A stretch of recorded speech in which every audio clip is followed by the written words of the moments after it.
everyone. Welcome back after the break. So, having concluded our first panel discussion centered around screening, we now move to the second panel for the day. So, the second, one of the two most crucial activities in any financial institution, which is transaction monitoring. And the theme for the second panel is going to be transforming transaction monitoring and moving beyond a rule-based approach to a much more dynamic one. To begin, I would like to introduce the panel and the moderators for this. So firstly, the moderator for this, Mr. V. Prakash. So Mr. V. Prakash is a senior advisor at Solitix Partners. He's ex-banker who brings in more years of experience than my entire age, so more than 3.5 decades of experience across ICICI Bank, Lakshmi Vilas Bank, United Amara Bank. So has seen the evolution of risk and compliance, across the Indian regulatory landscape.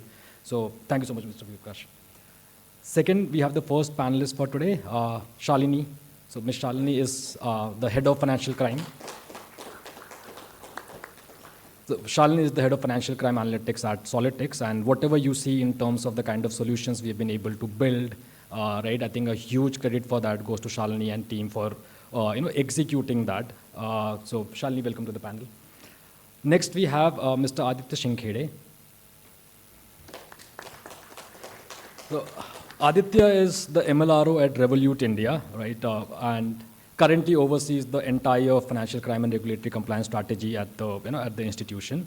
Aditya brings with him about 18 years of experience across banking, AML, and interesting things like trade-based money laundering. And Aditya, we look forward to hearing from you in this panel. Next, we have Mr. Himanshu Patel.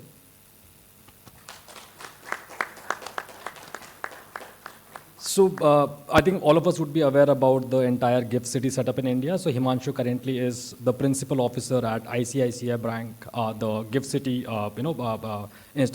unit of the ICICI Bank. And he's currently leading and setting up the AML practice for ICICI at GIFT City. So Himanshu, welcome to the panel. Thank you so much.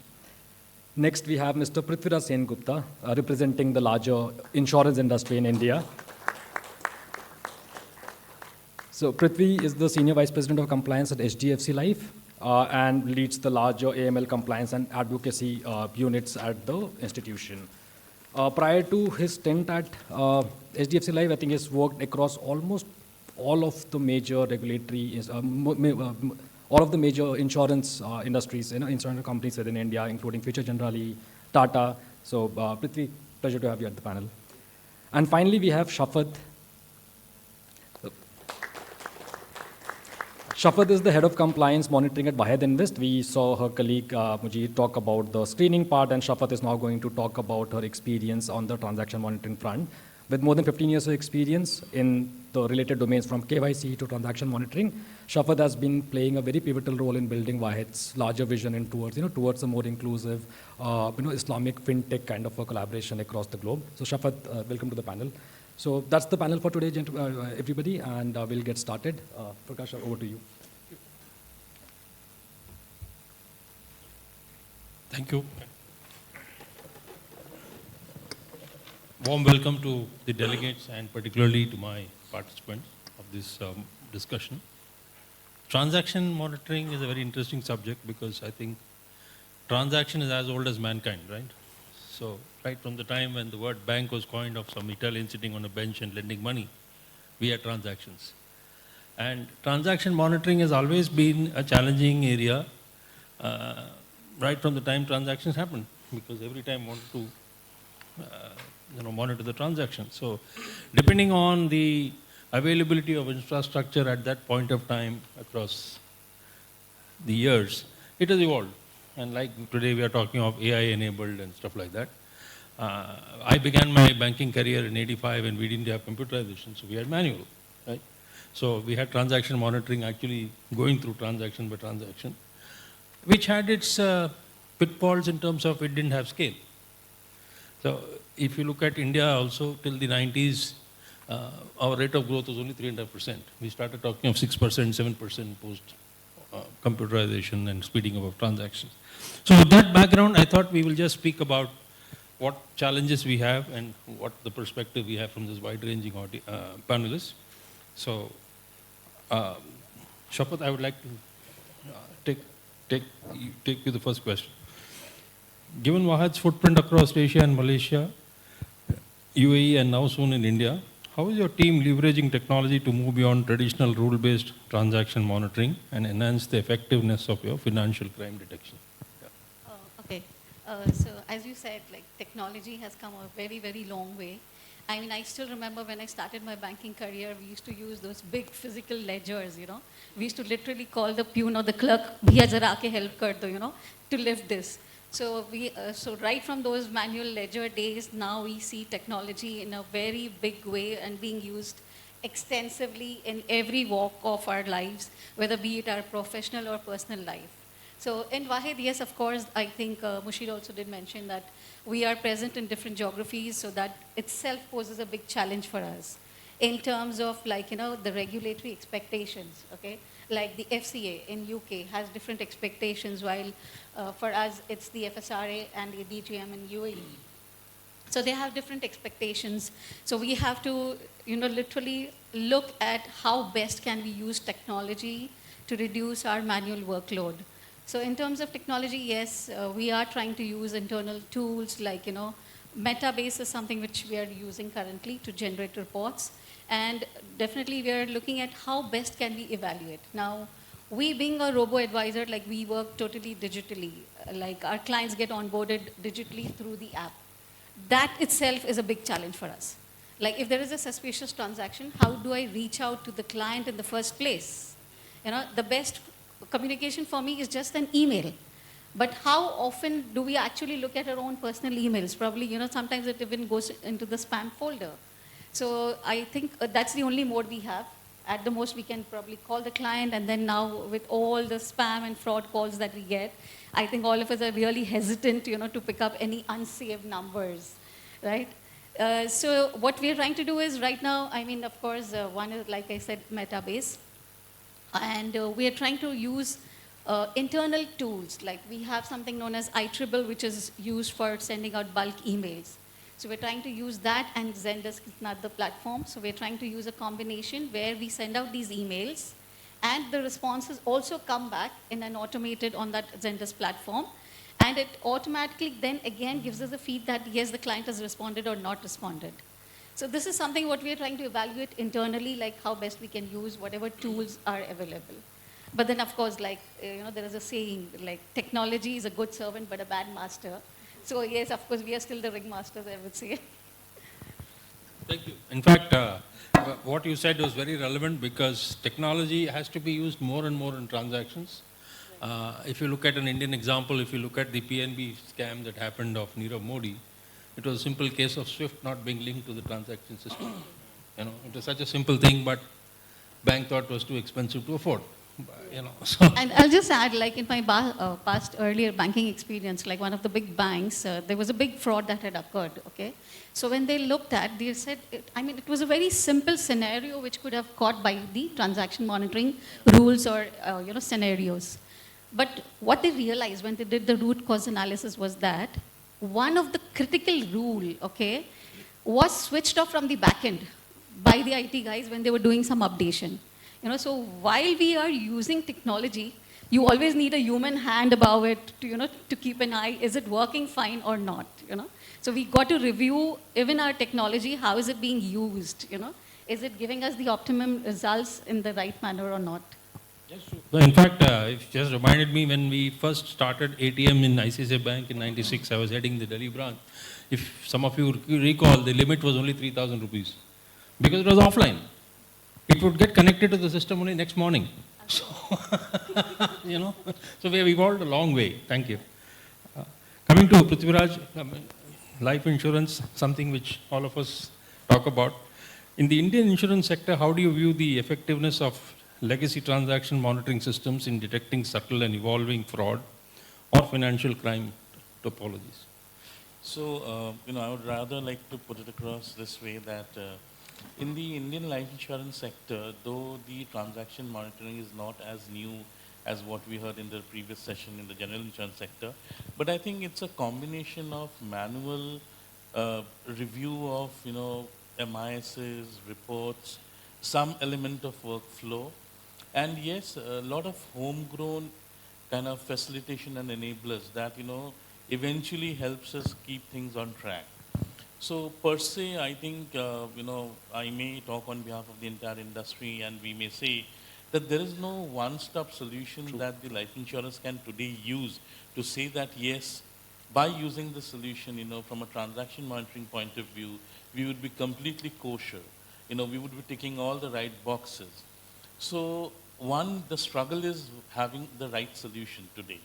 The second is, is the existing solution enough and more to handle the current day's challenge in terms of AML, trends, frauds? I think the answer is no. The more and more we see synthetic identities, financial collusions, etc. happening, a very traditional rule-based system would never be able to identify these aspects.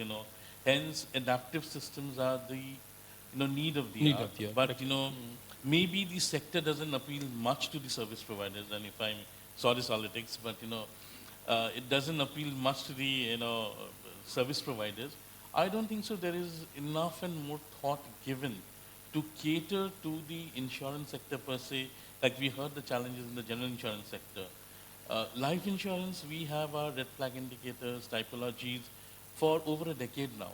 But if we were to say, did we really implement it well to say that we have a very, very robust system and architecture in place?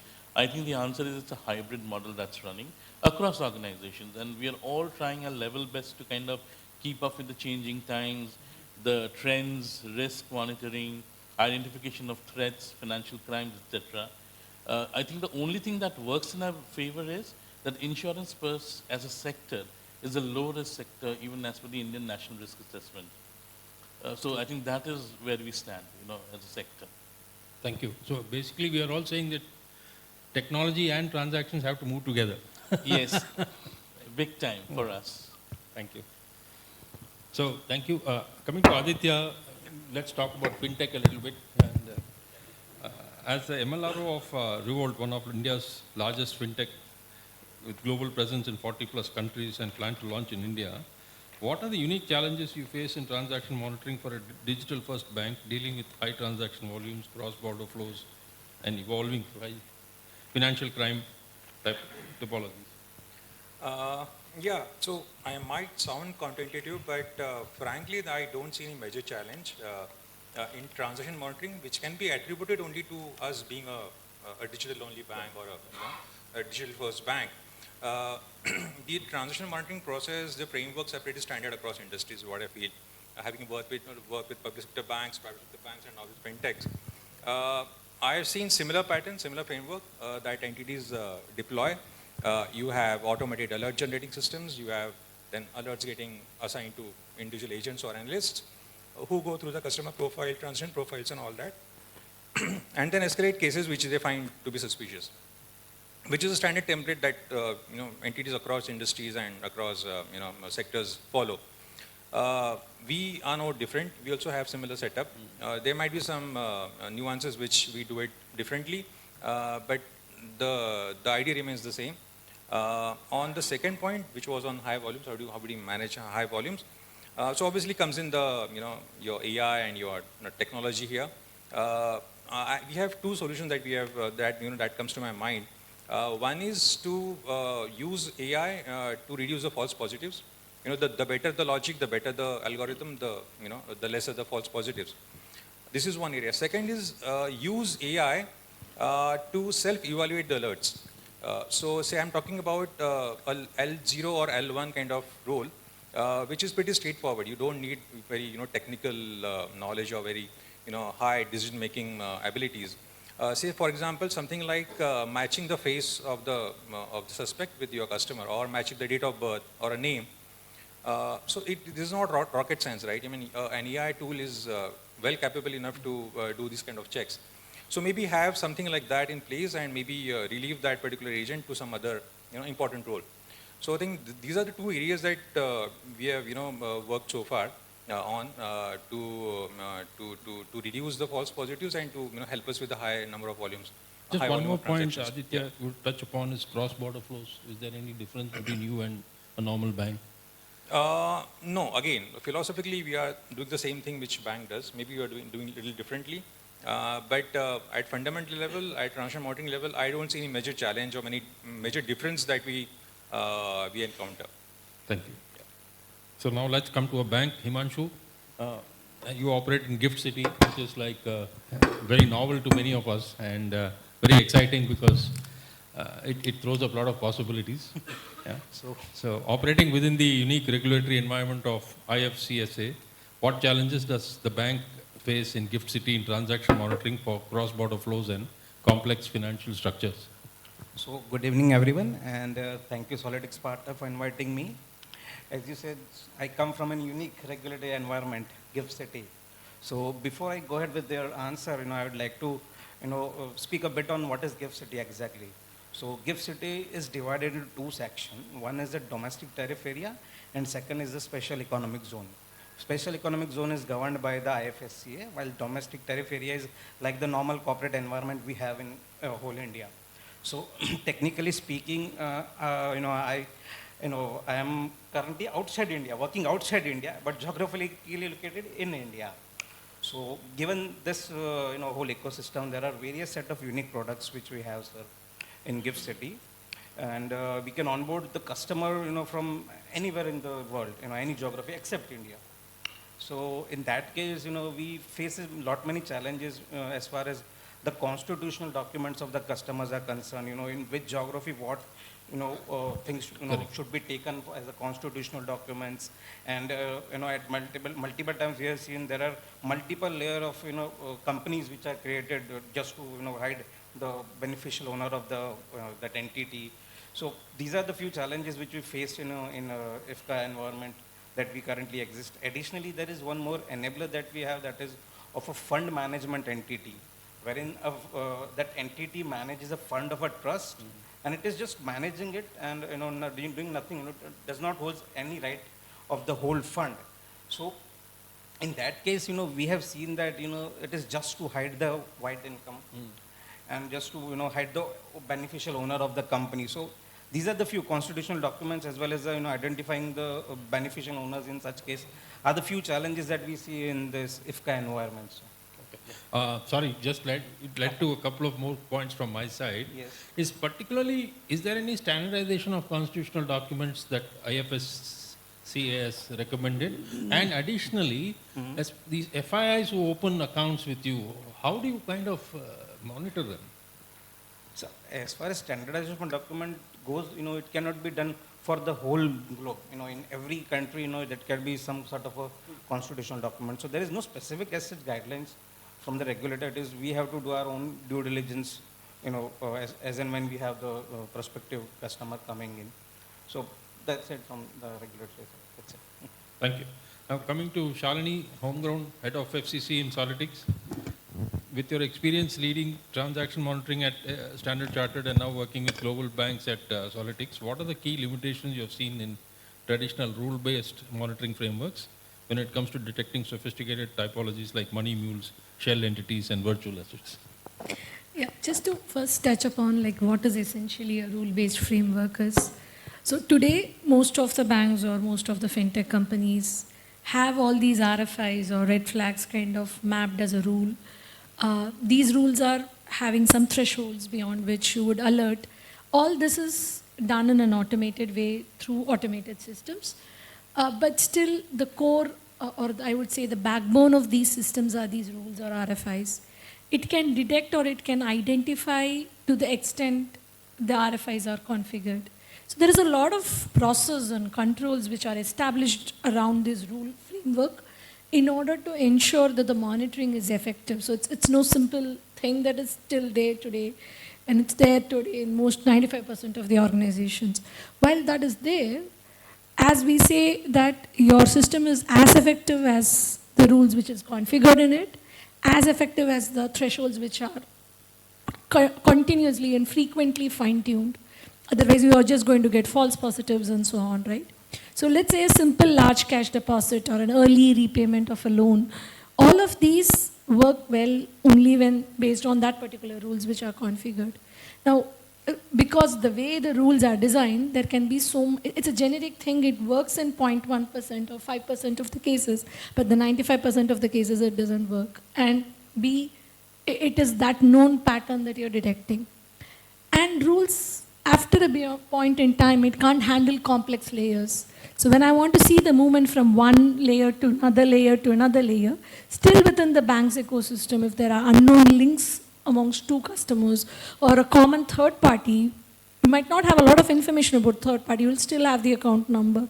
So when these are there, and those are the essential patterns of money mules and other emerging threads that you see, we see that other supplementary systems which are machine learning based or detection based, or a combination of, I'm not saying it's all pure AI or something, right? But a combination or a hybrid approach to it, a combination of a behavioral reduction plus a rule over it, can vastly improve the efficiency in detecting these kind of threats.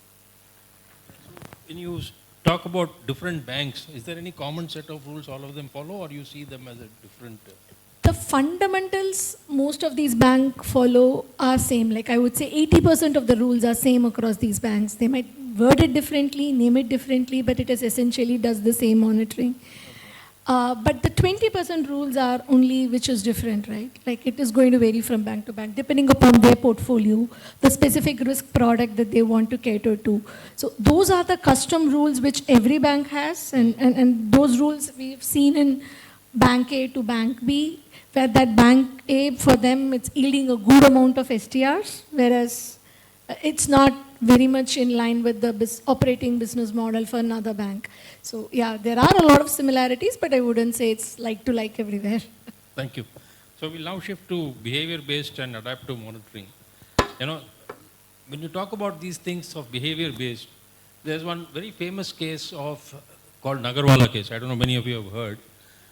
This dates back to 1971 when a person imitated the then PM's voice and called the chief cashier of State Bank of India Parliament Street branch, a very big branch, and a very senior officer at the cash officer level, and said, Prime Minister needs 60 lakhs urgently for Bangladesh. So you please bring the cash and you can collect the receipt tomorrow. The guy actually took out the cash and rushed to the to a particular place, handed over the cash. And he realized the fraud when next day he went to the PM's office and said, where is the receipt? They said, where is the cash?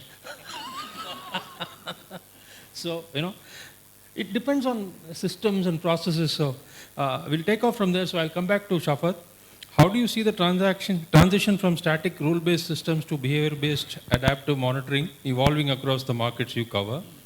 What are the key benefits and challenges in adopting such approaches? So before that, I'll just, again, probably I just struck a bell. So earlier with one of the, again, big banks that I was working with. So in those days, I'm talking about way back in 2004 and 3, okay, when the ATM card, we just had the ATM card. We didn't have debit cards also. It was pure ATM cards where you could withdraw cash only from the ATM of the branch of that bank, okay? So there was this client from Indore.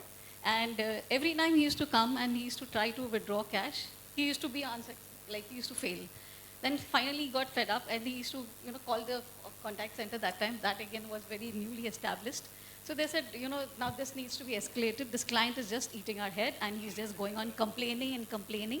So they said, okay, they called up the branch manager and they said, why don't you go and help that client, please? It's getting too much now. So the branch manager went and he told the client, okay, now I'm standing here, you do it, okay? So what he does is he inserts the ATM card in the machine and he says, 5,000 rupees. So the branch manager said, put your PIN. He said, no, you guys told me it's an ATM card. You just insert the card and you'll get the cash. That's why I'm just telling him to give me the cash. So those were the days, and then now... We're opening ATMs without back office support, not integrated to the back end. Yeah. So the limit was 3,000 rupees because that was the risk bank could take. True, yes. So in terms of behavior, of course, I think it's very important for us to, of course, have rule-based alerts, those scenarios configured in our systems. But one key thing what I would like to tell here is training. Training our staff as to how can they detect the alerts. in a better way and also applying their judgment. Now, this judgment application doesn't really come with like, okay, now this is the rule, okay, it's a threshold, you tick mark. No. It needs a lot of experience, okay? I mean, that's the reason, I believe today in, the transaction monitoring alerts or this analysts, they're so much in demand. Okay, I've heard they're getting 70% hike, 60% hike, because they really apply their mind there in taking the judgment. So yes, rule-based is there. Then coming back to training, that's very, very important, because what happens typically, what I've seen is the analysts, they go strictly by the rule, okay? I mean, how did you dispose of this transaction monitoring alert? Oh, this is what is written in the checklist, this is what I did. But is there something beyond that? Okay. Now, like for example, my own credit card, okay, I just got an SMS 2 days ago saying that you have a credit balance, please, why don't you spend it? Now, the same thing, it clicked me. I said, now somebody who's monitoring this credit card transaction, they would say, oh, why is there a credit balance? Okay, but I got that credit balance because there was some refund which I got, which I had paid for my insurance Mediclaim premium. Okay, now this kind of a behavior, okay, this somebody who's looking at that alert on my credit card or credit balance, that would come only with experience. Okay, when they would actually, look at where is this refund come from? Is it genuine or not? So it's only with experience, right? So some of these behavioral aspects, yes, even we are trying to see, like, how do we make that shift from the typical traditional or conventional rule-based or scenario-based alerts. But for us, it becomes all the more difficult in the sense that we are totally digitized. Okay? So for us, a behavior, again, is digital for us. Okay? It's not like something in a traditional branch where you see a client coming with a bag full of cash, or somebody else, there is a money mule who's coming to withdraw the cash or encash the check, So for us, it's very difficult.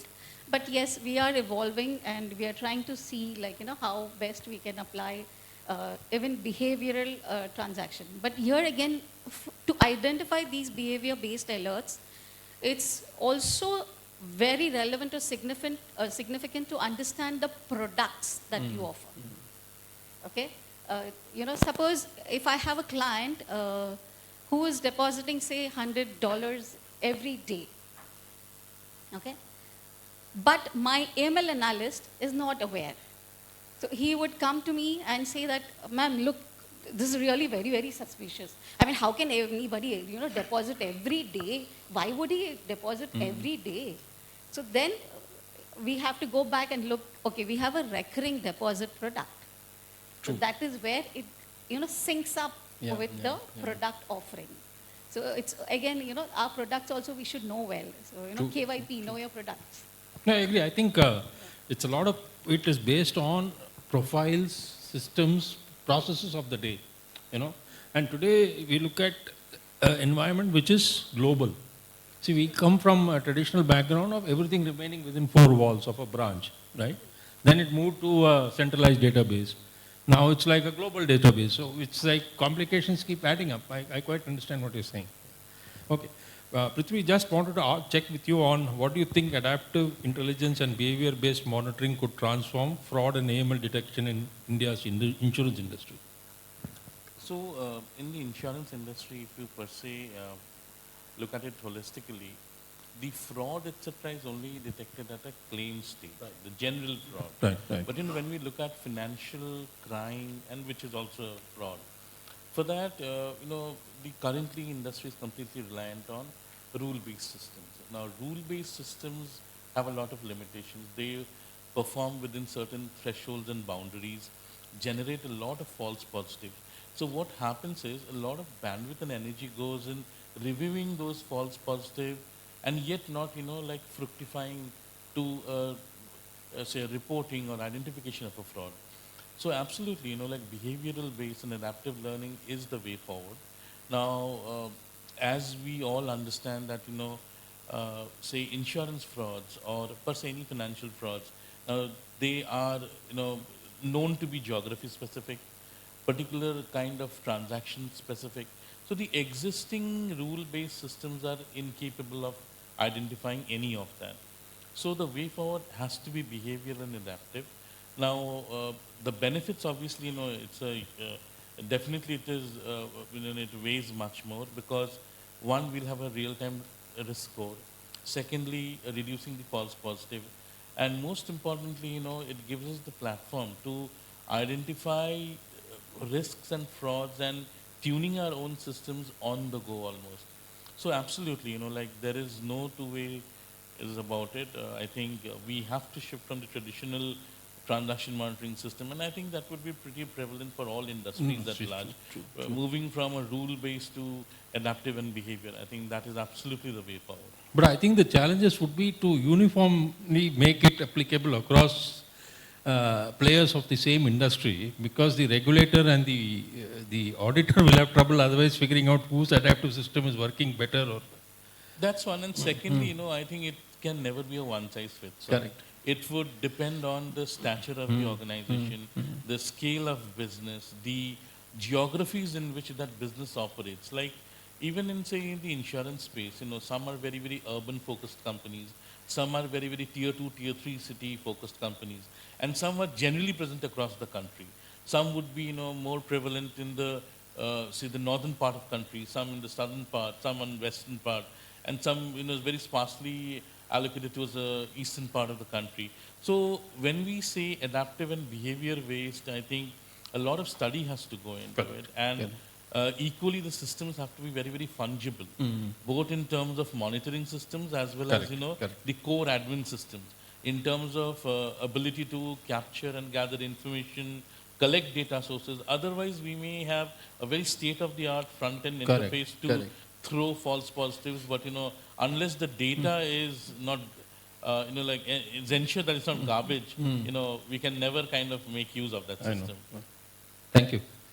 Aditya, as MLRO at a global digital first bank like Revolt, which operates across 40 countries and soon launching in India, what lessons can you share from your international experience with behavior-based monitoring, particularly its effectiveness in detecting evolving fraud schemes and enhancing detection quality in diverse markets? Look, I agree, digital and non-digital fungibility is not there, but... Correct. Look, at a fundamental level, what do we want? We want our systems to be just one step ahead of, the typical, fraud schemes or scams. It's about, having that one-upmanship. And how do you do that? And I will echo what my previous, colleagues have spoken here. The static rules are just not good enough. Static rules have limited viability. They are even a very plain vanilla kind of rules. Say, for example, something like, say, funds in, funds out. Money has come in, money has gone out. This is just one of the many aspects which you need to study when you do a transaction monitoring for a particular customer or a suspicious transaction. Likewise, you will have, say, one to many, many to one kind of rules, which basically says that one person sending money to 10 different people or 10 different people sending money to one person. Correct. But this is not the end of the story. This is just the start of the story. Correct. Your static rules just end here. What we mean by behavior-based monitoring is to go beyond this and understand what has led to these kind of suspicious transactions. An example would be, we being a app-based and digital-only entity, everything happens on app only. So some of the behavior which I might try to look into would be, what are the number of times customer has put in wrong password? What is the number of times customer has changed his credentials, maybe a mobile or a email or something like that? How many times customer's app location has changed? How many times customer has changed the device, right? I mean, uninstalled the app, used on a device. Then these are the kind of behavior patterns that you can use, and then combine it with the traditional rules that we are talking about. I think this is a combination of this would give us a lot better results, very high quality results in terms of identifying suspicious transactions. I just wanted to add one and educate us particularly. Is there any particular behavior across countries, or do you see any behavioral pattern applicable to a certain group of companies? Look, crooks are crooks everywhere. Yeah, correct. So, I mean, we have this universal brotherhood. So we find similar patterns everywhere. Okay, So similar patterns. Yeah. Okay. No, because that is an important thing to determine what... Correct. I mean, look at any case. You have, bettings and gamblings and, people doing quick money kind of things. Across geographies, we'll find such cases where people do it. They will fake identities, they will provide, false credentials, fake documents, and just use those particular accounts or avenues for these particular purposes. So I mean, likewise, there are a number of cases, sir. But as I said, these typologies are very common. Human nature is very common, right? I mean, people Very will find true, very similar true, very true. ways to Very dupe true. entities. In fact, 3 days back, I sent a speed post to somebody, and nowadays post office insists that you put as a sender your mobile number also. So 2 days later, I got a call saying your speed post parcel is, stuck Confiscated, somewhere, yeah. and you dial 9. It's ridiculous, but they go down to that level. Right? Yeah. Okay, thanks. Himanshu, given the innovative financial products and cross-border focus at GIFT City, how critical is adaptive transaction monitoring for detecting complex and sophisticated typologies? I mean, we'll come back to GIFT City because it's novel for everybody, including you. So, the traditional transaction monitoring, as rightly said by my co-panelist, may generate a lot of, false positive, and lot of energy may go into, just disposing of them within the timeline as decided by the FIU. We cannot breach that timeline as well. So, adaptive transaction monitoring becomes very much, necessary from the ecosystem that I'm coming from. So, wherein regulator is, on regular intervals, they are giving us on a new enablers for the products. And after the enabler comes in, business jumps in, we have the enabler, let us go live with the product. So before that, we have to, analyze every enablers from the money laundering perspective. And the traditional the rules that we have, whether we got from the FCA and for the gift ecosystem, it may not be, enough to, identify the suspicious transaction that may occur in, new enablers that we have. So, of course, this adaptive transaction monitoring becomes very much necessary in that case. Yeah. I agree, because behavior-based system will always be there. I think it's only improvements. Going back to example, when I began my banking career in Gujarat, way back in 85, when you had to open a current account, there was a one-day delay. Many customers didn't know. Because in the evening, as an officer, I had to go to that particular neighborhood, find out about him from the neighborhood, and actually write a report. It used to be called an opinion report. And once that opinion report is furnished, only then the account would get opened. So, I mean, of course, that lacks scale. I'm sure with technology you can. We used to call it field verification. Yeah, FI, correct. Nowadays it's popularly known as FI. Yeah. Correct. Okay, thank you. So, Shalini, how do you see the industry shift from static rule-based systems to behavior-based adaptive monitoring and transforming financial crime detection? What practical challenges do you think institutions need to address to make this shift successful? First of all, I concur with my co-panel here. So there is the need of the hour for an adaptive, behavioral-based detection that we all agree. And we all know that the static rule systems, while it has to be there, it is a regulatory tick mark, but we do know there is a lot of false positives. So what we have seen in terms of the behavioral adaptive monitoring, as a first step, I would say, towards it, especially in banks where there is a huge customer base, and if you set a static rule based on the standard business segment definition, you would see 90% for a typical retail kind of a portfolio. You would see 90% of the customers classified as mass market, the rest going into the other segments. Now, for 90% of my customer base, if I set one set of thresholds, what am I actually achieving? I'm hardly achieving anything. And even if they're going to throw 1% alerts, it's not going to help me in any which way. I'm just going to identify the common man as the suspicious ones, right? While said done, what as a step towards behavioral adapting that we have seen banks in global forum accepting is, they've all gone for something called a dynamic segmentation.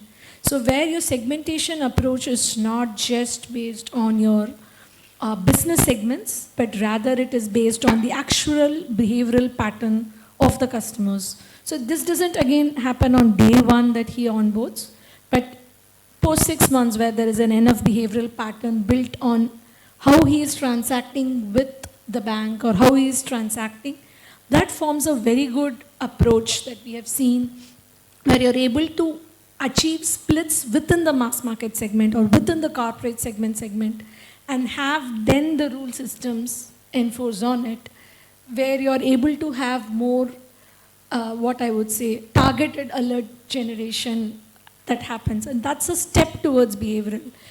As like in fintech, like let's say number of device, maybe the IP addresses, as markets are becoming more mature and the threats are also becoming evolving, right?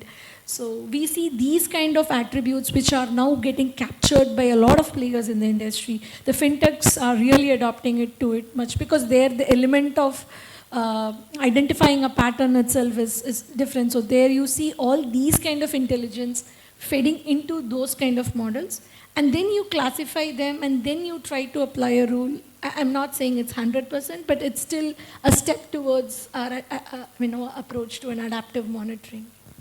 So adaptive monitoring is the way to go. Like you agree, yeah. So that moves me to the next part of our discussion. Sorry, I didn't answer your second part of the question. The challenges technology-wise, right? Sorry for that. So while we are saying all of this about adaptive monitoring and all, now the minute we talk about adaptive monitoring, you have data, you have the problem of siloed systems, the data quality, which as a compliance unit, you don't have control of it always. It's with the owners, it's with the business. So you're in a constant battle to ensure your data quality is most important and that you have to constantly work because otherwise your models are again useless. So second aspect is these models have to work in real time. It has to be fine-tuned. It has to be in line with your technology team. They have to maintain a server for it. They have to get it deployed, get those. So all the necessary peripherals, it's all lies with the technology. So without the technology, we can't have any of it implemented. And there are a lot of challenges when in actual productionization of these models. So we'll move to the next one of my favorite subject too in banking is breaking down silos. Right? So unified platforms and breaking down silos. Shapat, given the fragmentation often seen between AML and fraud monitoring, how crucial do you think unified platforms and with real-time consolidated views are for uncovering hidden criminal networks? I think Aditya touched upon it, where we share that commonality here, that we work totally digital. So I believe, first of all, key thing would be that what goes in. There's a saying like garbage in, garbage out, right? Now, till I don't really capture my client information correctly, it all begins from there. I need to capture the client's profile information in an extensive way, which I'm sure all of us face that challenge, right? We do the customer profiling probably on a form or somewhere, or maybe on the app also, but then when it comes to utilizing that information, we don't really do it in the complete manner, I would say. So yes, so again, there's nowadays the frauds, there is a very thin line, I would say, between, AML and fraud. And frauds are now moving more towards technology, right?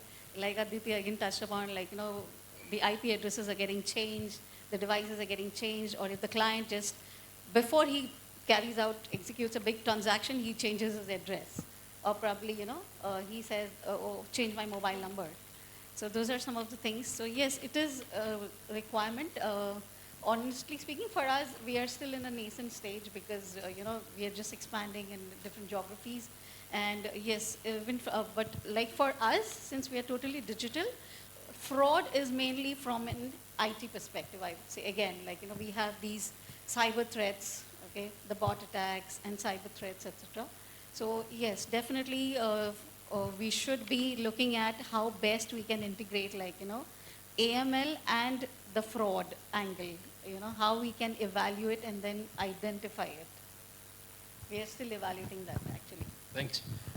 Prithviraj, in insurance, how important is the integration of AML and fraud monitoring to build a comprehensive detection framework, and what barriers exist to achieve this? So, like any industry, even insurance is prone to various kind of frauds.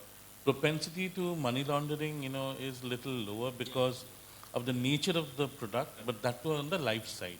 Because they are long-term products, who would typically wait for 5-6 years before the fund actually, comes back to the originator. Now, having said that, the fraud team and say the control functions like compliance, etc., they usually don't have the same systems, the technology, the leverage that is done, they're all different. The fraud team would look at it from their point of view, how they can identify patterns and behaviors, and then design and tweak the systems that way. Similarly, the compliance team, perhaps, who's monitoring the transactions, etc., would look at, are we really able to configure all the RFIs in the systems? Are they generating the right kind of alerts? Have we done the right kind of configuration, etc.? And they are really working in silos, all of them trying to do the same work, defend the same organization from any kind of wrongdoing. But it's not yielding, the desired output, perhaps, in terms of designing processes, controls, and mitigants that would prevent future wrongdoing. So it is very, very important that, fraud and AML monitoring teams, they work hand in hand. They share same technology, same processes, and same platforms. Like, for example, in insurance, the data source remains the same, but, the methodology of arriving at an outcome is very, very different between these two teams. So there has to be synergy. There has to be synergy of processes, content, information, and also a lot of exchange of information, because whichever team is working on this, these are not something that is generally made public. They are kept, within a very, very closed group in this information. But yes, there has to be a formal mechanism of sharing of information. There has to be a single, synchronous architecture from a technology point of view, process and framework point of view. Otherwise, I don't think it's really going to be a very, very fruitful outcome in the long term. Thank you. I think that's the need of the hour. What you just said. Absolutely. So coming to Aditya, at Revolt, how do you approach the integration of AML and fraud monitoring systems to improve detection across various risk vectors, and what benefits have you seen so far? Now look, this integration part is a tricky Absolutely, thing, right? absolutely. While it closes one door, it opens another door. Yes. The reason why people advocate for having an integrated approach is because people felt that the companies are working in silos. They are missing out on a lot of things. There are a lot of blind spots which analysts miss. Hence the need to have an integrated approach wherein the data set is common. An analyst is able to touch upon all the SOP, the parameters. But what is happening is this leads to a generalized kind of situation wherein analyst might be aware of screening also, of AML also, of fraud also, of reporting also, but he or she may not be a specialist in one particular thing, and maybe a high value transaction might get missed in that thing. So what I feel is it has to be a mix of both the areas. You have to find your own sweet spot, and I would definitely advocate for having SMEs to an extent. Especially sanctions and screening stuff, which are high stake areas. So I would still want to have SMEs in my team who are top notch, who have top notch understanding of that particular area, and would not rely entirely on a generalized kind of approach. Obviously to fulfill this integrated approach thing.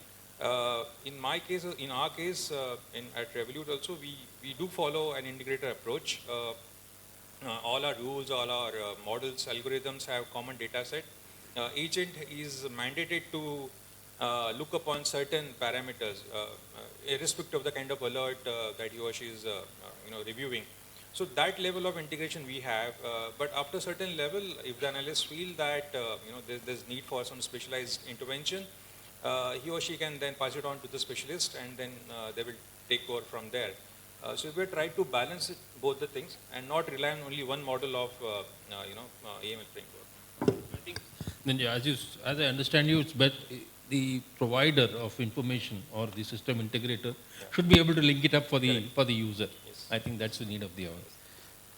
So Himanshu, coming back to Gift City, what is the approach of AML and fraud monitoring to create a unified view across diverse products and client profiles? So, sir, to answer your question, I have to go back in a history a bit, and then I can come to present and answer that question. So, the term Gift City has been doing around for almost a decade now. since 2015 it has been doing round. But initial in 4-5 years there was hardly any progress that GIFT City might have seen. So in 2019 the Parliament enacted a FSCA bill, and after that the body was that authority was incorporated, and it started operating in GIFT City environment. So that was somewhere around 2020, and being 2020 a corona year and 2021 also same year. So initially, if we speak that since 2015 to 2021, maybe there was hardly any substantial progress that GIFT City had seen. Only after this authority came in and this corona thing has eased off since 2022, there has been more progress and substantial progress, to be very honest, in this this ecosystem has made. So post that, there are very few enablers as far as this digital banking is concerned. So currently also, if I say for non-individual customers, we are still we are giving this internet banking to them with the maker and checker concept. So that fraud thing can be mitigated in that case. As far as individual customers are concerned, we are still relying on customer request form and a traditional method of this mode of a transfer. So answering to your question, integrating the AML and a fraud, at least from the GIFT City perspective, it will be very early to answer on that, because from fraud hardly we have any digital modes of transfer, only we have for the non-individual. So it will be very early to answer in this case. Thank you. Shalini, in your experience working with global banks, how important is it for institutions to break down silos between AML and fraud monitoring teams, and what practical steps can BAC take to achieve a unified platform approach? Sure. So in global forums, we have seen now a lot of these forums encouraging fraud and AML to have it as a unified look. It's actually, so from the evolution of how these fraud AML things approached, the regulations were initially very different from how AML is supposed to be monitored as opposed to fraud. So, but then as and when we evolve, you see a lot of convergence in the way these launderers operate or way criminals operate. You see there are overlapping behavioral areas between both. So it's not an easy or an overnight. While you have solutions, or where there are solutions which we see, which has rules for both monitoring, fraud kind of a rules as and AML kind of a rules. But from an investigation angle, the convergence is a lot more difficult, because there you are looking at the perspective in which you are investigating at that junior level kind of could get diluted. So global banks are also kind of still struggling, while system-wise there's a lot of convergence. But in terms of the investigative process flow, there is still, like, I would say 50-50, where they are still evaluating on how it can be adopted. On that note, like a lot, see, while we know all this, there's also one example which we saw based on one of my experience working in one of the banks. That time, there was a particular case which was kind of investigated by the fraud team, which was further referred, and it came to the team, which was essentially a mule kind of a behavior, which helped us to find out multiple more such cases in one of the investigations. So that the source of the originating information, because these two things were in silos, though it was like a very, we had a proactive approach where we had that communication channel open, but that's not the standard process. But that made us, or that gave us a lot of thought on how there are like simple things like change of password or utilizing the same ID for multiple account login, which is not a typical AML behavior, right? So, but now with the digitalization, you see that conversion because of digitalization, because of having complex products, complex digital products. And so you see fraud being kind of used as a way to launder or like do further criminal activities. I'll just add there, I think one of the key points here is, we always keep on talking about sharing of information between entities, but how about sharing of information within the entity? Within the teams. Yeah. So I think one of the best practice that I had seen at one of my earlier MNC banks was the fraud team mandatorily they had to check with the ML team whether there was an email alert on that client. And they had to give the complete report. If there was an alert, how was it disposed of? What kind of additional information was gathered as part of that disposal? True. So this can be one of the best practice where the fraud team and the ML team, they very actively interact with each other and share information, because that really aids in investigations. Yeah, rightly said, right? And that is the reason why, like, because these teams, big banks do operate in silos. So, that leads to have these investigation conducted in silos, and you actually miss a potential threat.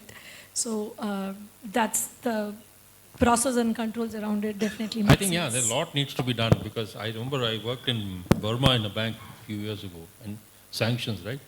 So, $1,000 transaction will get stuck because sanction, and $1 million will flow through. So you just hope for the best that it won't be caught. That's it. So I think some amount of standardization and it folding up at some level is important, because otherwise operating in silos will not get us the desired results. Thanks. So I'll just not let you guys go so easily, and I'll move to the next area very quickly, which is empowering business users and future outlook. So all of you, starting with Shapat, how significant is the rise of low-code, no-code interfaces and scenario auto-tuning in empowering compliance teams across your markets to quickly adopt detection logic without heavy IT dependence? So internally, what we have done is we have not really tried to implement the typical traditional rules.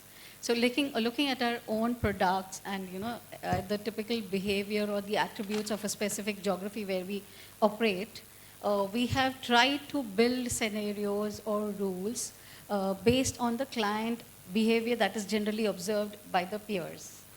So I work very closely with the compliance officers within each of these jurisdictions. So when we set up the rules, we always take a lot of feedback from these compliance officers saying that what has been your past experience, and what is the typical industry behavior that you have seen in our specific industry. So that is where we then try to define or design our rules or scenarios. Then definitely we, over a period of time, typically after say about 6 months, we try to review those scenarios. Now whether they are rule-based or whether they are behavior or ad hoc, so we try to review those rules. So I think a review of our own alerts or this RFIs or scenarios is also very important, because that really helps you, in identifying which are the emerging risks that are coming up, the new products that are coming up, or the new, say for example, the channels for the transactions. We have the payment gateways, then you have a lot of these, payment service providers. So what kind of controls they also have? So you could probably derive some comfort that yes, probably this service provider is also doing some kind of transaction monitoring at their end. So we could probably loosen our rules or relax them a bit, saying that, okay, for any transaction coming through this player, probably we'll, assign a lower risk. Risk scoring also can be done for transactions. Like say, if it is a very huge amount coming from a X jurisdiction, you assign a very high score. So these are some of the, I would say, experience-based rules. We typically don't go by the traditional, say threshold. Of course, those values, traditional, rules based on value, volume, say deposit and withdrawal within a short interval. So these are the typical traditional ones. But additionally, we try to implement these kind of, experience-based rules also. Thank you. Prithviraj, what is your outlook and the future of transaction monitoring in insurance, particularly the role of empowering business users to evolve detection scenarios? So, before I share any thoughts on this, I think we'll just take a step back to understand generally how an organization functions. There would be this products team, there would be this typical sales and distribution team, and then there would be control functions like, say, the compliance team or the AML team who has a certain role to play. So, and then there is a new concept called the customer experience team, which is extremely wary of, what questions get asked to a customer. And in this, tug of war, I think an organization which actually has evolved over time in terms of size, stature, and scale would understand that finally there has to be common ground where every team agrees that this is the minimum set of information that has to be collected. There has to be a continuous, like awareness session that happens in terms of, like what is the right way of functioning for an organization or what is at stake for an organization. Thereafter, perhaps we can see that this empowerment will automatically come in different verticals and functions, and it is not the sole responsibility of an AML transaction monitoring team to identify, propensity of money laundering or financing of terrorism and safeguard the organization. So, and again, it would not be one approach for all organizations. As an organization is evolving and maturing, I think they will take a stand. But yes, is it required? The answer is very much yes. And, because the field experience is something very different, which a central office cannot typically understand and get. Unlike, say, a banking sector, where customers walk into every branch, and most of the things happen at the branch level, and, obviously with a lot of oversight from the central office. In insurance, it's quite different. The branches are more of touch points. But, the entire rigmarole happens at the central offices, at the back end. So unless the branches give those inputs and feelers, and with the awareness and consciousness that yes, they have a role to play here, I don't think so, like it can really work out. But to answer your question, yes, it is very, very relevant and important, but it will not happen over a short span of time, and not all organizations, I think will be willing to adopt it at any one point of time. It's a journey. So that's how I'll put it across. So very true. Actually, the tussle starts from the business angle itself. Yes. I remember I had one guy, huge volumes, for promising 100 crore LCs. Business was exporting gold medals to UAE. I asked him, the UAE is not conducting any Olympics, man. Why are you exporting? Right. And the product guy and the other, the treasury and all were salivating. Big deal, you're letting it go. I said, I don't understand this business, as business said. But I had to play a lot of flag because I had no data. I just went on my gut. Sure, and I think Aditya can also concur that on this digital interfaces, there's a lot of reluctance to ask a lot of questions. Minimum questions. Because the fear to of ask losing the business, Yes. you don't want to ask questions. Customer journey. So when you don't have data, like we were discussing some time back, it's garbage in, garbage out. If you don't have adequate information and data, even if you have empowerment, it doesn't help. So it's this very fine balance. There is no, perhaps guideline or prescribed rules for it. It's one has to figure out along the journey. Especially what happens is when you turn it down and the business goes to another bank, Yeah. then everybody is pointing out saying, look, that bank is doing it. Everyone is running behind top line. So, the control functions are the most difficult job to do, and they're the villains in the marketplace, frankly. Yeah. Like just yesterday, we had sent out an emailer to a client asking for a source of fund. So the client replies back, "Why do you want my bank statement? I use it only for shopping." You won't see any salary credits. Okay. Thank you. Yeah, thank you. Client experience Yes. Yeah, Yeah. sure. So Aditya, at Revolt, how important it is for business users to have the flexibility to tweak transaction monitoring logic without relying entirely on tech teams? Interesting question for you. Interesting, yeah, very interesting. Look, again, my answer again mixed. While the virtue of giving or empowering business users to tweak with these rules and thresholds looks lucrative, but then there's limited value that you can draw out of this. As Priti was mentioning, there's a hell lot of process that you have to follow in an entity to tweak maybe a 1 rupee rule here and there. You have to do a lot of testing, you have to convince a lot of teams, get approvals, and then you arrive at a particular threshold or a logic. So it should not be so easy for anyone, any particular leader, any particular team to keep on tweaking those rules or those thresholds. There has to be some resistance, while modifying or while changing those well-established rules. As I mentioned before, there's virtue in doing this. Teams are quick to adapt, right, to a particular situation, right, a particular typology that they have encountered. They will be quick to adapt to that. But having said that, there's a lot of process that you have to follow. You have to sync it with the risk profile of the company. You have to sync it with the risk appetite of the company, right? Someone might be okay with, say, a $10,000 threshold.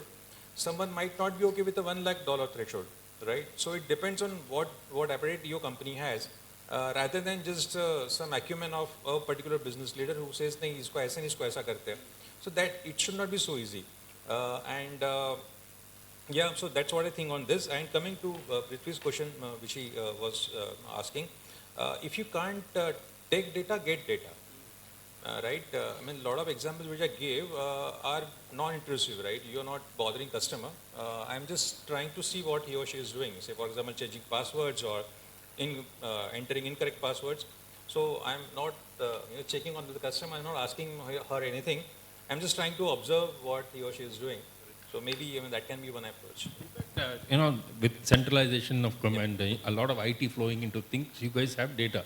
It goes back to the days, when I was a young officer in a large bank like SBI, where my clerk used to be double my age.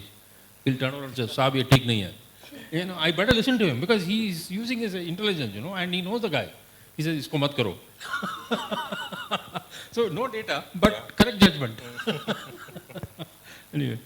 So, Himanshu, how do you see business users' contribution in detecting suspicious complex transactions in the IFSCA ecosystem? So, sir, in IFSCA, the enablers are like that a customer can open currency in account in 16 different currencies. 60. Say 16 different currencies. So, this is one of the enablers. So, in that case, if you see that, a customer may open multiple accounts in multiple currencies. And again, the traditional RFI is not necessary that they would be able to ascertain, any money laundering that he's doing from, in one currency to another currency. So, in this case, again, the business user business as well as the operations people who are, front end, working on the transaction, their roles become very critical. If any red flag they see, they can highlight it to the AML team, and we can further action accordingly. So their role is again important, as well as from the AML perspective, we should ensure that there is an ongoing training of new enablers or the new business that we have seen. What could be the red flags? We should ensure that there's an ongoing training of all the this operations as well as the business team to how to ascertain what are the red flags in the ecosystem that we are into. So. Honestly, it's very important. Business role is very important, as well as the operations people role is also important in ascertaining this money laundering in our ecosystem. Himanshu, just one supplementary question. I worked for the bank for a long time, yes, right sir. from the time it was started. Yes, sir. A branch in Gift City is completely different from the rest of the country branches, Yes, right? yes. So are your systems tweaked to... No, our systems are completely different. Our I ICOR know. is completely different. Our workflow is completely So different. there are separate systems available for Yes, you to... yes, system. Our ICOR cannot access the accounts that are in ICSA India, and they cannot access our account or documents, whatever you have. That's why I said in the beginning, I geographically am in India, but technically outside India. Correct. Thank you. Although I am only earning in INR, not in USD currency or any other currency. Thank you.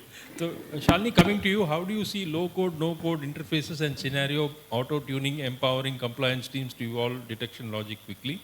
And the subsequent question is, do you believe this approach is essential for building more agile and effective transaction monitoring frameworks? So as a technology, So as a technology enabler, right? So I want always the maximum feature availability made available to my customers. As a technology enabler, we think that way, right? But in terms of a practical sense, on how these no-code and low-code, it's not for changing your logic of the scenarios or your thresholds of the scenarios that frequently. But if you think about the legacy systems where it was, let's say for a legacy rule-based systems, when none of these thresholds or rules are UI-based, when I was working in a bank, I know my rule is not effective. I know why it's not effective because I've done my analysis. Now, I just want one extra parameter to be introduced. For that, I would have to wait for a period of 6 to 8 months to even get that. By then, that rule itself would have gone stale and I would have seen a new pattern from my analyst, right? So now, this is the place where I see, and that time that used to be our greatest pain point. In order to get a single change in any of the rule, with the systems, with any AML systems, it used to be so process consuming that it's practically not possible. Then there was also, at the same time, there was this RBI that they came up with a set of rules to be applied during the demonetization period. We couldn't write the rules in the system. We had a bunch of whole analysts as a part of our compliance team write in like for a period of like 2 weeks. We worked day and night because we had to run the rules immediately and submit the reports to RBI. So we had to stretch our time. When we had a paid vendor with us, we couldn't use them because they are not going to be able to deliver with that time. So from all this background, right, I do see it's an enabler, but it is, we have to adapt it to the use case we want. We don't want it to change, rules to change that rapidly and not that in a nonsensical way. But let's say if there is a new RFI which gets published, at least I should be able to have the rules implemented without any support, but go through the normal process of testing and approvals because that's going to be still there. We shouldn't leave that because that's the human angle of it where we see if it's really effective or not. So, but at the same time, I'm not going to wait for 6 to 8 months for the rule to come in, but I have my process to follow and I'm able to immediately establish or implement this rule in the production. And that's the kind of freedom which makes me feel empowered, or hopefully I make my clients feel empowered that way, right? I agree. I think, I hope all of you panelists agree with me, is that, legacy systems should start allowing for these smart, flexible solutions to be inbuilt into them. Continuously holding on to legacy systems, saying that it will work, I think will only cause more grief than bring about any relief. Okay, last question to all of you, common question before I let you go. Money mule schemes are a growing threat globally and in India. How do you see adaptive transaction monitoring improving detection and prevention of money mule activity in the banking sector, particularly for digital banks and cross-border flows? I didn't write this digital banks. So who wants to go first? Look, again, adaptive approach, I would like to tread this cautiously. I'm in no hurry to adapt this. Look, I have to balance a lot of things, right? On one side, you have customers. We spoke about customer experience and all that. On one side, you have regulators. And one side, you have operations, right? Your SLAs and the resources that you can deploy to work on these areas, plus the technology cost if you want to adopt it. So there are a lot of factors that are involved here, and I think we are still evolving, right, in terms of understanding how AI would help financial crimes. So I would take a cautious approach. I would not be in very hurry to adopt this. I will see how my existing tech deployments are working, and if I find this to be useful, and I will obviously. But I'm very much open. I think the future is AI, and previous panelists also spoke about how things are going to change. So I'm in for this, but not right now. I'll tread this very cautiously. Thank you. So, any of you, same question? Money mules. No, I think from an insurance point of view, we have very less visibility, hardly. No, outside insurance also. This question is general, so Okay. depending on your So I think, experience to answer this. well, I'm not from the banking sector, but generally what I feel is, unless there is, the behavioral analysis or adaptive modeling that is implemented, at a very, very large scale to identify such, behaviors and patterns, it would be very difficult to say that, this is a money mule account, etc. Because today what happens is, what my understanding is that based on a collective, filing that happens with FIU, they do a lot of analysis which they are capable because they are linked to, say, NSA, ED, EOW. Then they are able to identify certain trends and patterns, which they generally pass on to the financial institutions and to the POs. But to implement this at a large scale and for a country like ours, I think a lot of tech enablement has to happen. There has to be standardization of information and data as well. Unless, we have certain protocols and standards in place, identification would be a huge issue, is my sense. Yeah. I mean, not really in my head, but yes, of course, based on my No, it's a past general question. experience, So, yeah. Based on my past experience, I think now since we are, more digital, it really becomes like Prithvi always has just said, it becomes really difficult to identify money mules. In earlier days Very when it true. was traditional banking, everybody knew the client. Oh, Mr. X used to come, now why is Mr. Y coming, So that is how they could identify. But I think that's a very big challenge, that how do we identify money mules in today's digital world. But yes, in traditional banking, I think, yes, we do have the branch model where you can always request your branch staff that why don't you just go and pay a visit or just give a sales call or interact with the client and find out. But I believe digitally, yes, I really don't know how things would shape up in identification of money mules on the digital platform. Agreed. Himanshu? We all agree that money mule is a big threat to the financial system.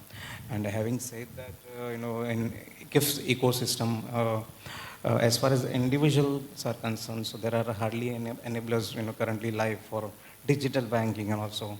So it's too early from the GIFT City perspective to speak on much on that. However, from on behalf of ICICI, if I speak of, we have made substantial progress in ICICI Bank to combat the money mules thing. So, I mean, to be very honest, being from the GIFT ecosystem, I have not much idea about ICICI India, what exactly the progress has been made. But still, I can say ICICI India, it has made a substantial progress on that, for that. Shalini? So yeah, so money mule is like, I think it has gained a lot of importance out in India, and we see that's being spoken multiple times in global forums. Also, it's a threat, and it's more coming in the recent years, I would say. There are few banks and few clients of us who have adopted for us, who have gone for some predictive modeling, focusing specifically on money mule behavior. I wouldn't say it's a 100% accurate model, but it still does its job pretty efficiently. But people are still evolving and fine-tuning the model because it's not, few of the global banks have kind of tried a first version of the model and are able to see some useful cases coming out of it, but it is still, I would say, an adoption in progress. And as things would evolve and mature, with the data coming in more elements or more behavioral elements playing a role, then maybe we would reach a stage where it has its definition of a very effective monitoring. No, I think all of you have said this, but I would just go one step forward, is social awareness. A few days back, my house help said, some guys walking around our colony and saying, give me your account number, some transactions will go through, we'll pay you 5,000 rupees, 10,000 rupees, whatever. It's big money, right, for that person of that economic strata. I tried to convince her, saying, all this stuff which I knew, but she agreed to me, but not convincing me, She said, okay, this guy is saying something, I better listen to him because I work for him, work in the household. But she wasn't convinced. She was saying, what's wrong, everybody's agreeing, 20 people are saying, what do you do? So unless social awareness campaign is built around this. Yeah, so we, very well point, right? Look, we see a lot of global banks and like global forum. There is a lot of social awareness created by the specific bank about the money mules. They warn their clients, they have posters put up on. I think RBI and others also have taken some initiatives in creating some social awareness around the money mule of late. But the awareness plays a lot of role here, right? In a small way, I think all of us need to contribute to that. The complex I live in has about 400 apartments. So I hold sessions on financial discipline to these people, starting from money lending right down to being money mules. But I think it's a large problem to solve. You might develop systems around it, but social behavior, unless it's controlled, and the penalty that is associated with it. Right. So just a small clarification, sir. The question which you asked was around adopting adaptive AI models, right, for detecting money mules. So my understanding is where you empower AI to adopt itself and basically to detect money mules.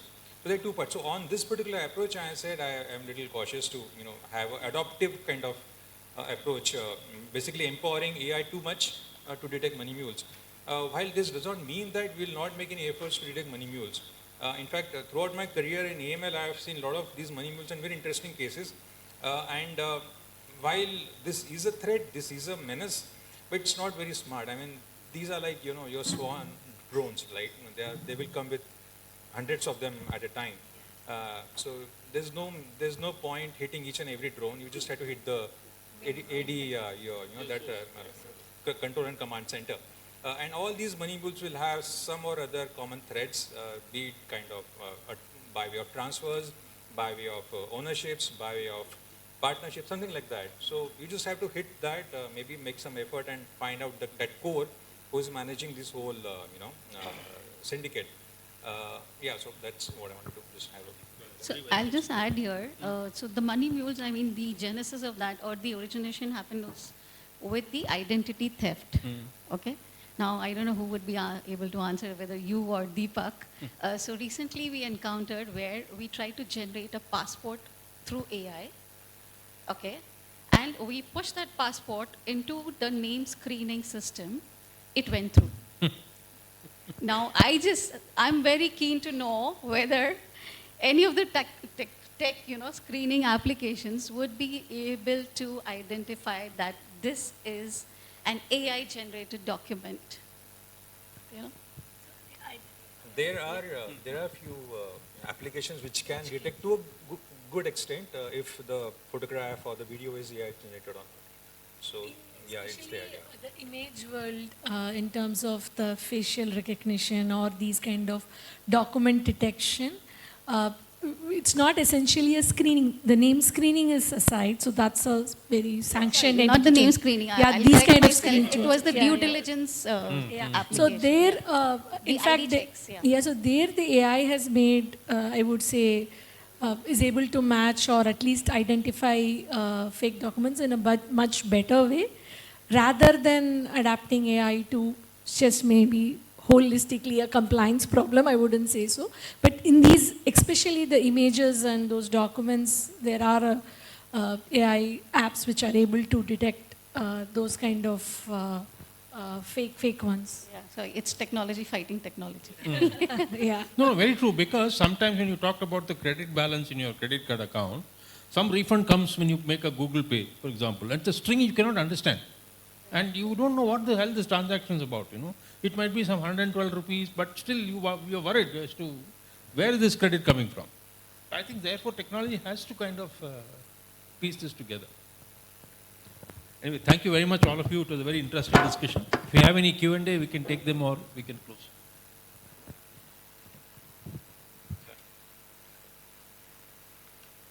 Yes, please. Pass on the mic.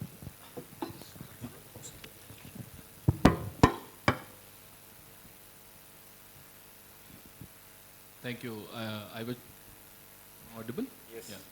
So I was thinking about technology and the technology which is being used by the bad actors. So at the end, you guys have took that part.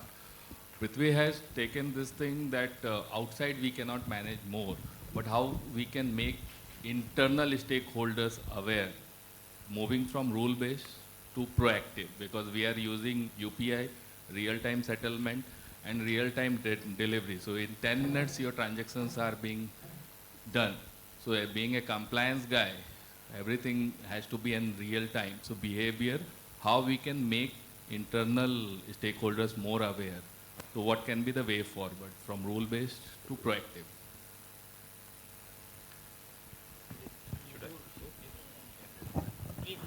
So I think it's largely top-driven. Until and unless the management wants that kind of empowerment to be given to the employees or different functions and departments, it can never achieve what it's expected to achieve. So this kind of empowerment can only happen, and it cannot be documented in terms of approved policies or guidelines. It has to be like done on the street. So someone has to walk the talk. And my understanding or whatever I have seen is it can only happen when the top management is also in sync with this idea, and it is driven top down, as well as the bottom up. It will never happen. Who would like to take that additional, responsibility? And come what may, everyone has our own, KRAs, focus areas, and this would not come into that. It is like an organization well-being. So unless it's a policy that is driven from the top, very difficult to make it happen. Yeah, so what you're saying is organizational discipline is required from top to bottom to get this. And consensus, Yeah. To discipline, institutionalize this. discipline can happen after there is a consensus to do something. Then is the rigor of implementing it. So that's how I feel. One more point. While what Prithvi said is absolutely important, convince management to do this. But even for convincing, you'll need some artifacts to, to present why you want to do it. I mean, take example, 15 years back, what were account statements used to look like, right? Salary, maybe a few ATM withdrawals, maybe credit card, for example. Look at now. You have at least half a dozen, maybe I think a dozen odd products, right? You have housing loans, you have credit cards, your UPI, PPI, ECS, your normal, ATM transactions. I don't know. So the amount of data that is there in your account statement is virtually impossible for a human to eyeball it. वो नहीं समझ पाएगा क्या हो रहा है. You need a better tool to make sense of what is happening in the account, and that is why you need these kind of adaptive tools, AI tools जो within maybe milliseconds आपको बता देगा गड़बड़ है कि नहीं है. So I think that is one approach that you can take. Of course, it's not 100% foolproof, but it is in the right direction. You are trying to, match with the present situation. Maybe that can work. Yeah, but I would like Manish or Deepak, would bots help you in this? Bot.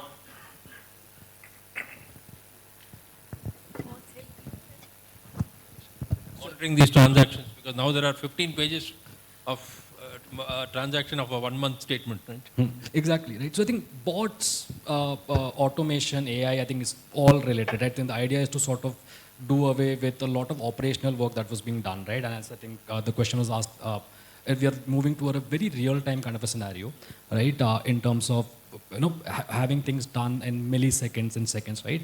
So be it bots, be it robotics process automation, be it Gen AI kind of tools or AI, machine learning, anything, right?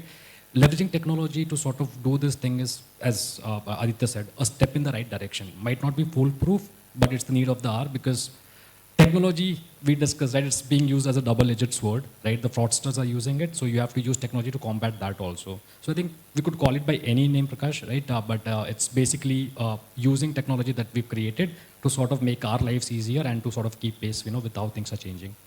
No, because particularly with the amount of data that has increased in a transaction. So the bots, if I could say, right, like if you are like having an LLM agent and you upload a set of transactions and ask it to summarize, it wouldn't exactly summarize the way you want. You have to prompt engineer and ask to look at the specific elements like, okay, pull out a transaction count or something. And in that case also the accuracy right now is like very great, not great, but you see the agents are evolving very fast, the AI space is evolving fast. Maybe eventually you will get a proper summary. But today what you can simply do is you can say, have a set of transactions or ask the agent to write a query, pull out the specific metrics that you are looking at and ask to create a summary out of it. So that your LLM agents are able to do. But now again, when it comes to transactional data, it's all sensitive in nature. So now while we are talking about LLM agents and all everything, nobody is still clear from a regulation perspective, from a privacy of data perspective, is it okay to get the LLM agent summarize that for me? So that's the narrow thread which we are also looking out for guidelines in the market, but yeah. Good evening. This is Arman from IDBI Bank. Taking forward to this board discussion, we are from Transaction Monitoring Department. So we have seen there are a lot of accounts where they would be having transaction at midnight, 24/7, and every second there would be transaction. I'd be taking forward this discussion that how is it even possible? From my angle, I am a banker. So I need to ask this question to this tech enablers that how the customers are just performing this type of transactions every seconds. I mean to say, in one day, there would be transaction of 1,000 unit of transactions. First question. Second, I would be diverting a little bit to TBML. What bankers are expected to do and to learn so that they would be able to find out what is the difference between this over-invoicing and under-invoicing, because that is a big threat. That would not be a small ticket. Those are the big ticket size activities. So they would be a challenge to the economics. I don't know if this question is relevant or not, but I am so much interested to learn about this if anybody can help me out with this. Thank you. From specifically these out of hours office transactions or out of time transactions, maybe sometimes interpreted as a fraud, but it really depends upon the product that the customer is being offered to, whether that kind of transaction is allowed or whether he's traveling or he's swiping the card from somewhere. So a lot of contextual information matters before you decide whether that's actually a activity of suspicious in nature, which all my colleagues here talked about that earlier also in the part of the conversations here, right? So it's just not by looking at those out of hours transactions we are able to judge anything, or any compliance analyst or compliance person would be able to judge. A lot of contextual information correlating the products, the information about the customer can help you to actually see whether it's a fraud or not. Now, coming to how you can make the LLM understand this and all, right? Again, you have to give the LLM the context, without which the LLM will not be able to tell you anything. So you have to tell the context on what is an odd, or what is that odd behavior you want to see, or you have to have the prompt engineers decide and give a lot of context information for your chatbot to give the information that you want. Otherwise, it's going to not tell you that there is an anomaly because it's an odd hour transaction. No, my question would be how the customer would be able to do this type of transactions Yeah, it depends upon the product normal that is saving offered, account. right? No, it's a normal saving account. It's a like women's account or normal school child account or a normal Jama Khata. It's called Jama Khata, saving account, simple saving account. There is no limit set to it. People are doing transaction like huge. Like we were taking further this money mule transactions. Anybody could be a money mule. There's no like born money mule. Anybody could be a money mule later on, later stage. So I have seen in my own eyes, because I am a transaction monitoring guy. So I have seen like odd hours, even hours, any time in one day, there are 1500 transaction measures to 25,000 transactions every second. 10, 25, 30, 10, 25, 36, like this transactions. Are the beneficiaries same? Sorry? Beneficiaries to whom they are No, making the those are payments? different. Those are very much different. So there are 1500 beneficiaries, you are saying? No, not exactly. There might be 700 beneficiaries, but Okay. I would not be saying only one beneficiary. There are multiple beneficiaries. Okay. I mean, I have seen such cases, what you're talking about. In most of the cases, it's bots that do these transactions. That's what. Yes. 90%.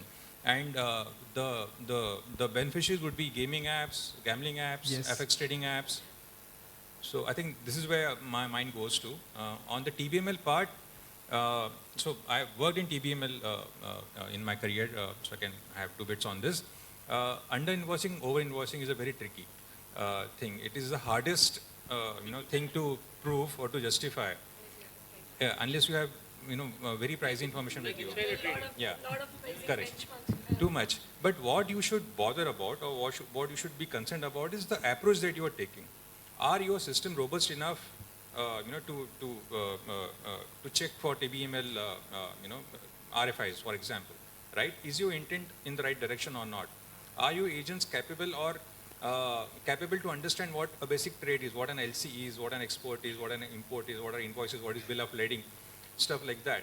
And I mean, you all have worked in AML for so long, you will know the statistics. 95% of money laundering goes unnoticed.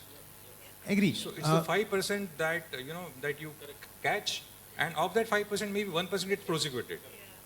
So if you're not able to catch, it's not that you're committing a crime, but make sure that you are in the right direction. Is what I would say. One example I have seen, like from China, if somebody is importing the dolls, the dolls they are importing, it might range from 10 rupees to 1000 rupees. Yes. They are saying it is of 10 rupees, though it might be of 1000 rupees. I am not the person who can just see the doll and say it cost 1000 rupees. That's a custom fraud. I have seen branded jeans being imported for 10 rupees. Branded jeans, which you go to the app of that company. I will not take the name of the company. वो वहाँ पे आपको 1500 rupees में मिलेगा. How is it that jeans is having a cost price of just 10 rupees and you add a markup of 1490 rupees and sell it at 1500 on Indian apps? Yes. So that's under invoicing, right? And Yes. it's kind of not just under invoicing, it is evading import duties as well, if Absolutely. applicable. So that fraud also there. Yeah, that's what. I just want to know what would be my stand in this. I am not the person who is able to see that. I am just dealing with my documents. Correct. If the person is putting documents, I am seeing, oh, the prices are this, okay, very much fine. okay, I processed it. But somewhere, knowingly, unknowingly, I am acting as a person who is just helping that fellow to consecute No, the... but you are only the payment gateway. No, under invoicing, over invoicing is not a department. As a banker, you are not supposed to know the value of each and everything, right? So the custom authority, the bill of entry, so many checkpoints he has crossed and come to you. Yes. You are the last person who is making the payment. So I am dealing only with the documents, Yeah. not with the products. You are only dealing with documents. So If you find it suspicious, report it. If you think that 10 rupees ka jeans nahi hona chahiye, you find it suspicious, report it. Simple. That finding depends on my own knowledge and experiences. I know, but he's taking moral ground that being a TPML, I'm not able to do it. Yes. Which is pain which I have shared. So I know what you're feeling, but that's how it is. So that's depend on totally on me how I am going to judge the thing. Yeah, go with the facts, go with the rational, right? Ultimately, if I'm going to ask you why you're saying it is suspicious, so have your boss prepared in such a way that justifies your action, why you find this to be suspicious. It may be actual fraud, it may not be actual fraud, but give your rational, give your logic why you think this is suspicious. Okay, thanks. Not easy ground to cover. Absolutely not easy. Yeah. Hi, good evening. This is Prabhunath Singh Parihar from IDBI Bank. Me as well. Okay, so I have a question. We have gone through all that AI and ML perspective we have listened. And right now we are talking about transaction monitoring. So for a current scenario, whatever in the financial system in India or if we talk about world, so cyber crimes and money mules, it's a biggest threat for the country or any financial institution right now. So should RE, that reporting entity, adopt real-time transaction monitoring? What do you think about this? So your question is, with the cybercrime and money mule, are you saying that your question is whether we have to go for adaptive monitoring? Yeah, actually I'm talking about in perspective of AML because we have already discussed AML and fraud. Both are different things and they have between thin line. But currently, for current situation, this line is faded or almost it's gone maybe. So currently we have to think about both the fraud perspective as well as AML perspective. So we have to adopt that kind of real-time approach, real-time monitoring for transaction monitoring. So what do you think about this? Yeah, so real-time monitoring is something which lot of actually fintech players are adopting.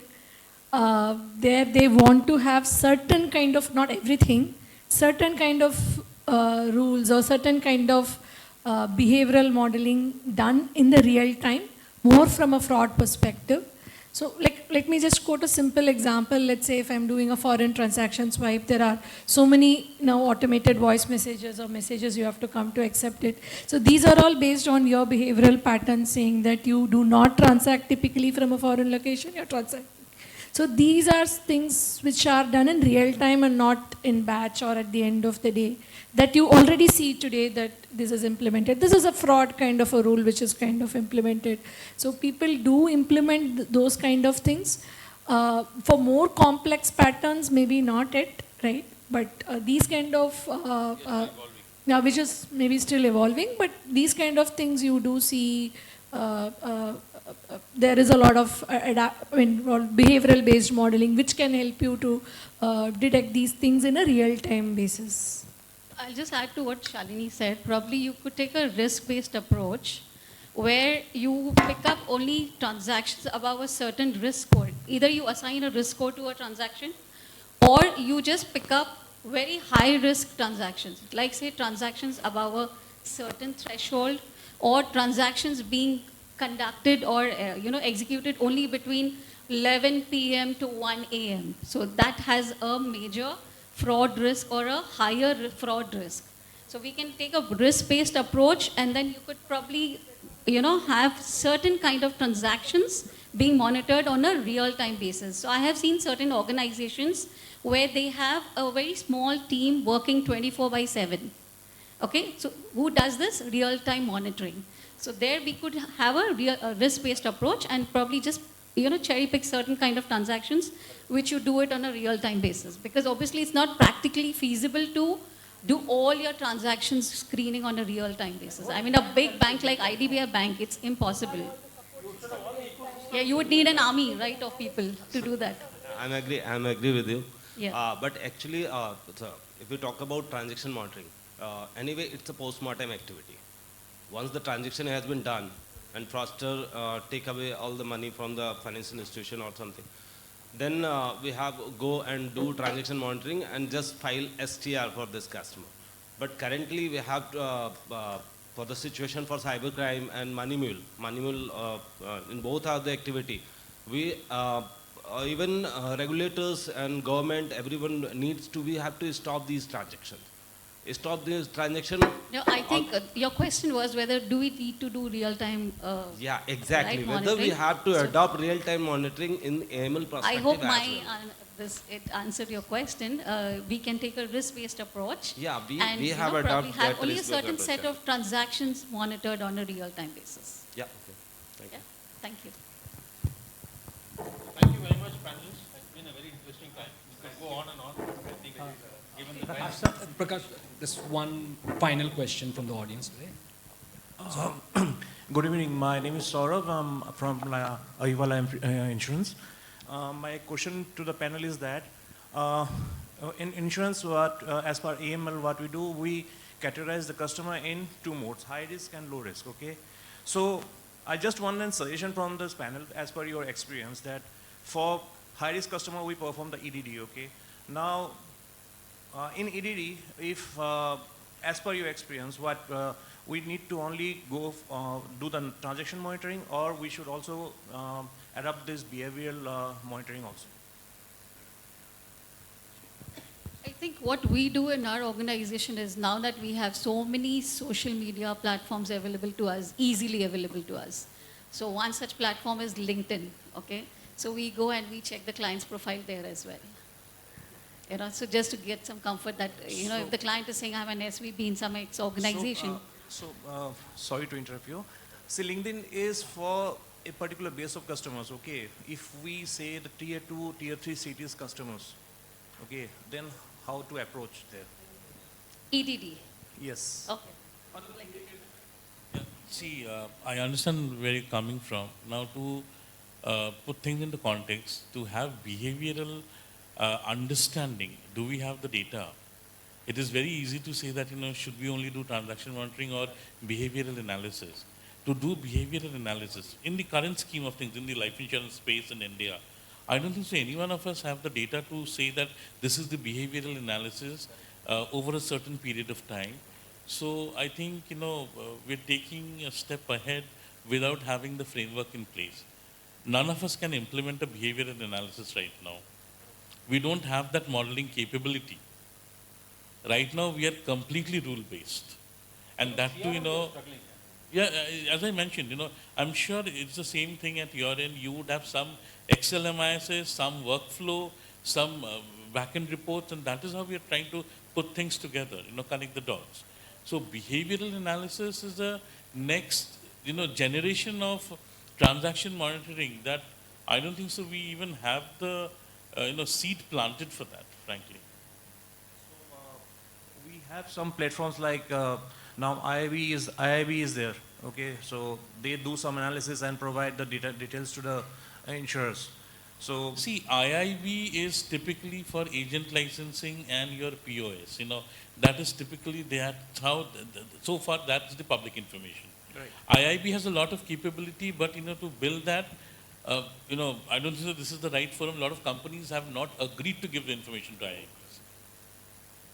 So until and unless there is a consensus between the insurance players to contribute to the data of IIB, how can you leverage IIB? And do you have an MOU with IIB to say that IIB will give you that kind of input? Because that kind of input to be given, it has to be a consensus with all the other 48 players in the industry. So that's what this is a suggestion what was seen from the panel. Okay, so for this kind of for performing the EDD, okay, so should we stick to the source of fund, and for the time being and when the technology comes in and when the data will be available, so we can go for the behavioral monitoring also. Yeah, that's the correct way. But more than technology, I think there has to be a regulatory framework to approve the technology. Right now, we don't even have that regulatory framework. Right. Yeah? Yeah, thank you. Well, Wonderful. I think I'll be the